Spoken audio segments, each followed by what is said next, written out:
આકાશવાણી અમદાવાદ વડોદરા પ્રાદેશિક સમાચાર જાનુ પરમાર વાંચે છે. સૌપ્રથમ મુખ્ય સમાચાર. આગામી લોકસભા ચૂંટણીઓ માટે ભાજપ, કોંગ્રેસ અને આમ આદમી પાર્ટીના ઉમેદવારોએ ઉમેદવારી પત્રો ભર્યા. કેન્દ્રીય ચૂંટણી પંચે કહ્યું છે કે આચારસંહિતા અમલ બાદ વિવિધ રાજકીય પક્ષો અને ઉમેદવારો તરફથી 200 ફરિયાદોમાંથી 169 ફરિયાદો પર કાર્યવાહી કરાઈ. મુખ્યમંત્રીના અધ્યક્ષ સ્થાને રાજ્યમાં સંભવિત હીટવેવની અસર સામે આગોતરા આયોજન માટેની બેઠક યોજાઈ. સૌરાષ્ટ્રના પોરબંદર, જૂનાગઢ અને ગીર સોમનાથમાં આજે અને આવતીકાલે હીટવેવની હવામાન વિભાગે આગાહી કરી. સરદાર પટેલ લોક પ્રશાસન સંસ્થા સ્પીપાના 25 ઉમેદવારોએ આ વર્ષે યુપીએસસી સિવિલ સર્વિસીસની પરીક્ષામાં જ્વલંત સફળતા મેળવી છે. અને આજે રામનવમી પર્વની રાજ્યભરમાં હર્ષોલ્લાસ સાથે ઉજવણી કરાશે. સમાચાર વિગતવાર. આગામી લોકસભાની ચૂંટણીઓ માટે કેટલીક બેઠકો માટે ભાજપ, કોંગ્રેસ અને આમ આદમી પાર્ટીના ઉમેદવારોએ ઉમેદવારી પત્રો ભર્યા છે. ભાવનગર લોકસભા બેઠકના ભાજપના ઉમેદવાર નીમુબેન બાંભણિયાએ કેન્દ્રીય મંત્રી ડોક્ટર મનસુખ માંડવિયાની ઉપસ્થિતિમાં ઉમેદવારીપત્ર ભર્યું હતું, જ્યારે આમ આદમી પાર્ટીના ઉમેદવાર ઉમેશ મકવાણાએ પંજાબના મુખ્યમંત્રી ભગવંત માનની ઉપસ્થિતિમાં ઉમેદવારીપત્ર ભર્યું હતું. કચ્છ લોકસભા બેઠકના ભાજપના ઉમેદવાર વિનોદ ચાવડાએ પક્ષના અધ્યક્ષ સી.આર. પાટીલની ઉપસ્થિતિમાં ઉમેદવારીપત્ર ભર્યું હતું. રોડ શોમાં ભાજપના અગ્રણીઓ, લોક કલાકારો જોડાયા હતા. કચ્છના કોંગ્રેસના ઉમેદવાર નીતેશ લાલાણે કોંગ્રેસના પ્રદેશ પ્રમુખ શક્તિસિંહ ગોહિલની ઉપસ્થિતિમાં ઉમેદવારીપત્ર ભર્યું હતું. બનાસકાંઠા બેઠકના ભાજપના ઉમેદવાર રેખાબેન ચૌધરીએ, મહેસાણા બેઠકના ભાજપના ઉમેદવાર હરિભાઈ પટેલે, બારડોલીની બેઠકના ભાજપના પ્રભુભાઈ વસાવા, પાટણ બેઠકના ભાજપના ઉમેદવાર ભરતસિંહ ડાભીએ સમર્થકો સાથે ઉમેદવારીપત્ર ભર્યું હતું.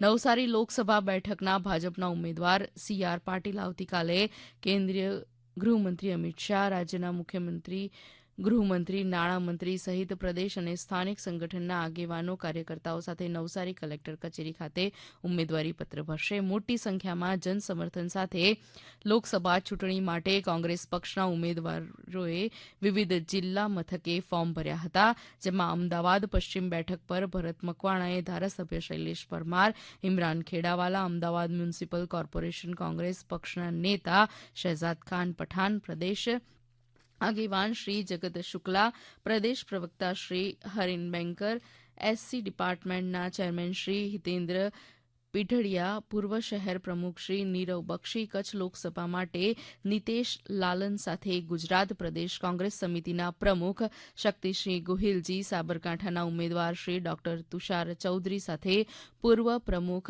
જગદીશ ઠાકોરજી, ગાંધીનગર લોકસભાના ઉમેદવાર સોનલ પટેલ સાથે રાજ્યસભા સભ્ય શ્રી ડોક્ટર અમીબેન યાજ્ઞિક, એઆઈસીસીના મંત્રી રામકિશન ઓઝાજી, ઉપપ્રમુખ નિશ્ચિત વ્યાસ, પ્રદેશ વરિષ્ઠ આગેવાન ઉમાકાંત માકડ, અમરેલીમાં જેનીબેન ઠુમ્મર સાથે પૂર્વ વિપક્ષ નેતા પરેશ ધાનાણી, કાર્યકારી પ્રમુખ ઇન્દ્ર વિજયસિંહ ગોહિલ, પૂર્વ સાંસદ શ્રી વિજય ઠુમ્મર, પૂર્વ ધારાસભ્ય પ્રતાપ દુધાત, પંચમહાલમાં ગુલાબસિંહ ચૌહાણ સાથે પ્રદેશ ઉપપ્રમુખ બિમલ શાહ, પંકજ પટેલ, છોટાઉદેપુરમાં સુખરામ રાઠવાની ઉમેદવારમાં પૂર્વ પ્રમુખ જગદીશ ઠાકોરજી, એઆઈસીસીના મંત્રી ઉષાબેન નાયડુ, વલસાડમાં અનંત પટેલ સાથે પ્રદેશ આગેવાન ગૌરવ પંડ્યા, પૂર્વ સાંસદ કિશનભાઈ પટેલ, પોરબંદરમાં લલિત વસોયા સાથે ધારાસભ્ય શ્રી કિરીટભાઈ પટેલ, પૂર્વ ધારાસભ્ય શ્રી પ્રવીણભાઈ મુછડિયા, પૂર્વ ધારાસભ્ય શ્રી ડોક્ટર ચંદ્રિકાબેન ચુડાસમા સહિત વરિષ્ઠ પ્રદેશ આગેવાનો સાથે મોટી સંખ્યામાં કાર્યકર્તાઓ, સ્થાનિકો ઉપસ્થિત રહ્યા હતા. કેન્દ્રીય ચૂંટણી પંચે કહ્યું છે કે આચારસંહિતાના અમલી થયા બાદ વિવિધ રાજકીય પક્ષો અને ઉમેદવારો તરફથી જુદી જુદી 200 ફરિયાદો મળી છે, જેમાંથી 169 ફરિયાદો પર કાર્યવાહી કરવામાં આવી છે. લોકસભાની ચૂંટણીની જાહેરાત સાથે જ 16મી માર્ચથી આચારસંહિતા અમલી થઈ હતી. ચૂંટણી પંચે કહ્યું છે કે ભાજપ તરફથી 51, કોંગ્રેસ તરફથી 59 અને અન્ય પક્ષો તરફથી 90 ફરિયાદો મળી છે. ચૂંટણી પંચે વિવિધ રાજકીય પક્ષો અને ઉમેદવારો દ્વારા આચારસંહિતા સંહિતાના પાલનથી સંતુષ્ટ છે. જોકે ચૂંટણી પંચે મહિલા ઉમેદવારો સાથે વાંધાજનક ટિપ્પણીના મુદ્દે પાર્ટીના કેટલાક નેતાઓને નોટિસ પાઠવી છે. અમદાવાદ શહેરમાં લોકસભા ચૂંટણી સંદર્ભે પોલીસ કમિશનર શ્રી એ શહેરમાં ચૂંટણી પ્રચાર દરમિયાન રેલી, સભા, સરઘસ દરમિયાન કોઈએ કાળા વાવટ ફરકાવવા નહીં, ઉશ્કેરણીજનક બેનર કે પ્લે કાર્ડ બતાવવા નહીં અને કોઈ વિરુદ્ધ ઉશ્કેરણીજનક સૂત્ર ઉચ્ચાર કરવા નહીં જેવું જાહેરનામું બહાર પાડ્યું છે. મુખ્યમંત્રીના અધ્યક્ષસ્થાને રાજ્યમાં સંભવિત હીટવેવની અસર સામે આગોતરા આયોજનની બેઠક યોજાઈ છે. આરોગ્ય અને પરિવાર કલ્યાણ વિભાગ, શ્રમ અને રોજગાર, પાણી પુરવઠા, શિક્ષણ, પ્રવાસન, ઉર્જા, પરિવહન, શહેરી વિકાસ અને પંચાયત વિભાગો સાંકળીને વિગતવાર એક્શન પ્લાન તૈયાર કરવામાં આવ્યો છે. હીટવેવની પરિસ્થિતિમાં નાગરિકો માટે માર્ગદર્શિકા અને એક્શન પ્લાન અંગેની વિગતો રાજ્યના મુખ્ય ચૂંટણી અધિકારી મારફતે તમામ 33 જિલ્લાઓના વહીવટીતંત્રને પૂરી પાડવામાં આવી છે. મુખ્યમંત્રી ભૂપેન્દ્ર પટેલે હીટવેવ સામે નાગરિકોને સુરક્ષા પૂરી પાડવા માટે વિવિધ વિભાગોને અપાયેલી માર્ગદર્શિકાનું ચુસ્તપણે પાલન થાય તેમજ એક્શન પ્લાનનો પૂર્ણાંત અમલ થાય તેવી તાકીદ કરી છે. મુખ્યમંત્રી ભૂપેન્દ્ર પટેલે ઝીરો કેઝ્યુઅલિટી એપ્રોચ સાથે માનવ જીવન અને પશુધનની સંપૂર્ણ રક્ષા થાય તેવા અભિગમ સાથે એક્શન પ્લાનનો અમલ કરવા અંગે સૂચનો કર્યા હતા. આ પ્રાદેશિક સમાચાર આપ આકાશવાણીના અમદાવાદ વડોદરા કેન્દ્ર પરથી સાંભળી રહ્યા છો. વધુ સમાચાર આપ અમારી વેબસાઇટ newsonair.gov.in/ગુજરાતી પરથી વાંચી શકશો.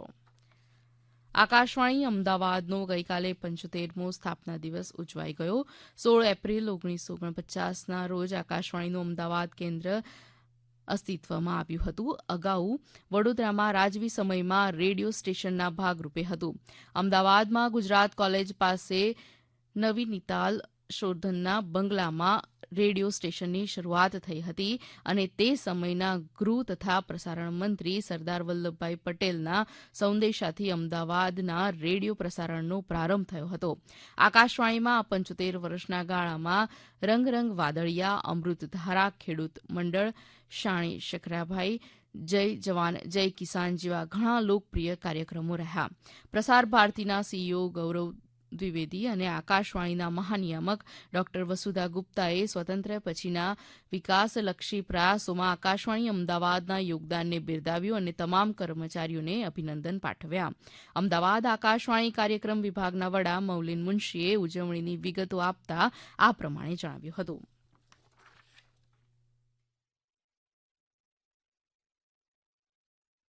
આકાશવાણી અમદાવાદ કેન્દ્ર ખાતે એક સાંસ્કૃતિક કાર્યક્રમનું આયોજન કરવામાં આવ્યું, જેમાં કલાકારોએ ખૂબ ધૂમ મચાવી. સ્ટાફના લોકોએ પણ એ દિવસે ગરબા ગાયા. સૌથી મહત્વની વાત એ છે આકાશવાણીની જે સામાજિક જવાબદારી છે એના ભાગરૂપે થેલેસેમિયાગ્રસ્ત બાળકો હોય એને અત્યારે બ્લડની ખૂબ જરૂર છે. તો આકાશવાણીના સ્ટુડિયોઝમાં સવારે 11 થી 5 સુધી અમે એક બ્લડ કેમ્પનું આયોજન કર્યું, જેમાં સ્ટાફના સભ્યો અને એના પરિવારના સભ્યોએ ખૂબ ઉત્સાહપૂર્વક રક્તદાન કર્યું.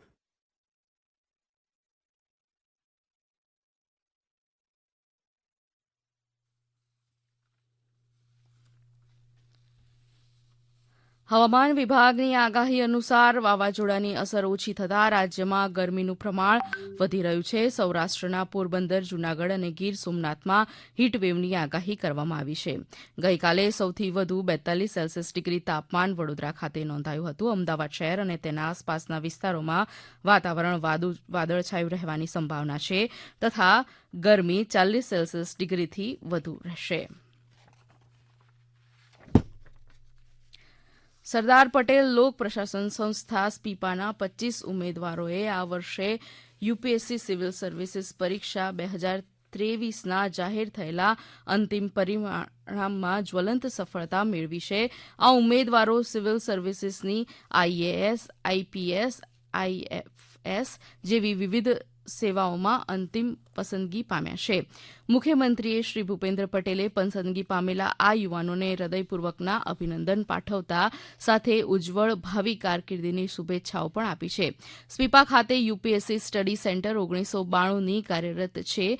ત્યારથી લઈને અત્યાર સુધીમાં કુલ 285 ઉમેદવારો યુપીએસસીની સિવિલ સર્વિસીસની પરીક્ષામાં અંતિમ પસંદગી પામ્યા છે, જેમાં આ વર્ષે સૌથી વધુ એટલે કે 25 ઉમેદવારો પસંદ થયા છે. આજે રામનવમી પર્વની રાજ્યભરમાં હર્ષોલ્લાસ સાથે ઉજવણી કરાશે. રામ મંદિરોમાં વિશેષ આયોજનો કરાયા છે. ભગવાન રામને ફૂલોથી શણગારાશે. ભગવાન રામની પાલખી યાત્રા તથા સુંદરકાંડના પાઠ અને રામ તારક યજ્ઞ સહિતના વિવિધ આયોજનો ઠેર ઠેર મંદિરોમાં કરવામાં આવ્યા છે. વેરાવળમાં અને દ્વારકામાં ગઈકાલે રામનવમીની શોભાયાત્રાના રૂટ ઉપર પોલીસ દ્વારા ફ્લેગ માર્ચ યોજવામાં આવી હતી. ઉપરાંત આજે શક્તિ સંચયના પર્વ ચૈત્રી નવરાત્રિની પણ પૂર્ણાહુતિ થશે. માધવપુરમાં ભગવાનના લગ્નનો મેળો રાષ્ટ્રીય ફલક પર યોજાશે. માધવપુર ગામે ભગવાન શ્રીકૃષ્ણ અને રૂક્ષ્મણીજીના વિવાહ અને ભવ્ય મેળાનો પ્રારંભ થશે. આ મેળો રાષ્ટ્રીય ફલક પર પહોંચ્યો છે. આજે રામનવમીના દિવસથી જ ભગવાનના લગ્નનું આયોજન શરૂ થશે. આ મેળામાં સાંસ્કૃતિક કાર્યક્રમોનું ઉદઘાટન રાજ્યપાલ આચાર્ય દેવવ્રતની ઉપસ્થિતિ વચ્ચે થશે. ત્યારબાદ મેળાના ગ્રાઉન્ડ ખાતે સાંજે સ્ટેજ કાર્યક્રમોનું મુખ્ય મહેમાન પદે ઉપસ્થિત રહી મેળાને ખુલ્લો મૂકશે. જ્યારે રાત્રિના 9 કલાકે ભગવાનની પહેલી વરણાંગી નિહાળશે. રાત્રિના સમયે ગાર્ડ ઓફ ઓનર આપીને વાજતે ગાજતે લોકો નિજ મંદિરથી વરણાંગીમાં જોડાશે અને ગલીઓમાંથી વરણાંગી પસાર થશે ત્યારે ભજન કીર્તન સાથે રાસની રમઝટ બોલાશે.